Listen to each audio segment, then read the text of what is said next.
জানাবো metal presents কৃষি সংবাদ সুজলা সুফলা।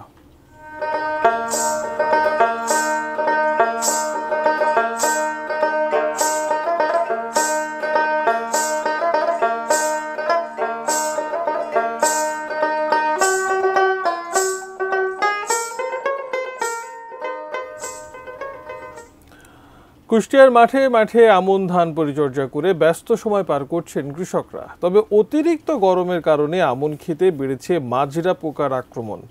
ধানের প্রধান শত্রু মাজরা পোকা ঠেকাতে ক্ষেতে প্রতিদিনই কীটনাশক স্প্রে করতে হচ্ছে কৃষকদের। এর ফলে বাড়ছে উৎপাদন খরচ। তারপরও ফলন নিয়ে শঙ্কায় কৃষকরা।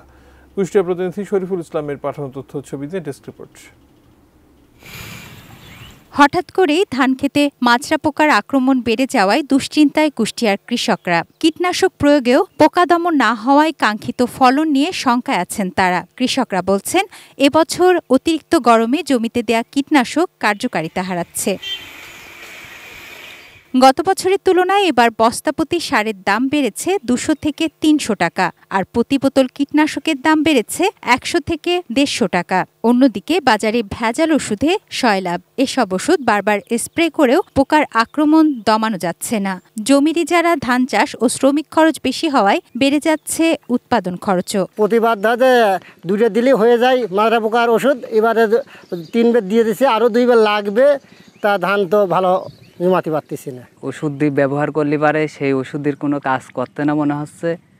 তবে মনে হচ্ছে যে ওষুধটা 2 নাম্বার।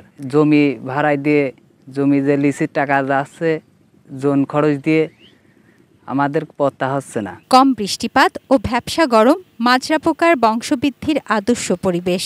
পোকা দমনে মাঠ পর্যায়ে তাই কৃষকদের প্রয়োজনীয় পরামর্শ দিচ্ছেন কৃষি কর্মকর্তারা। কৃষকদেরকে সাবধান করছি যেন নিয়মিত আমরা ছাড়াও তারা নিজেরাও যেন আলোকপাত করে তাদের ক্ষেতে কি ধরনের পোকার উপস্থিতি আছে, এবং সবচাইতে বড় ঔষধ আসলে কৃষক যদি ধানের আইলে যায় তাহলে পোকামাকড় এমনিতেই তুলনামূলকভাবে কমে যায়। ভেজাল কীটনাশক প্রস্তুতকারক কোম্পানির বিরুদ্ধে ব্যবস্থা নেওয়ার দাবি কৃষকদের।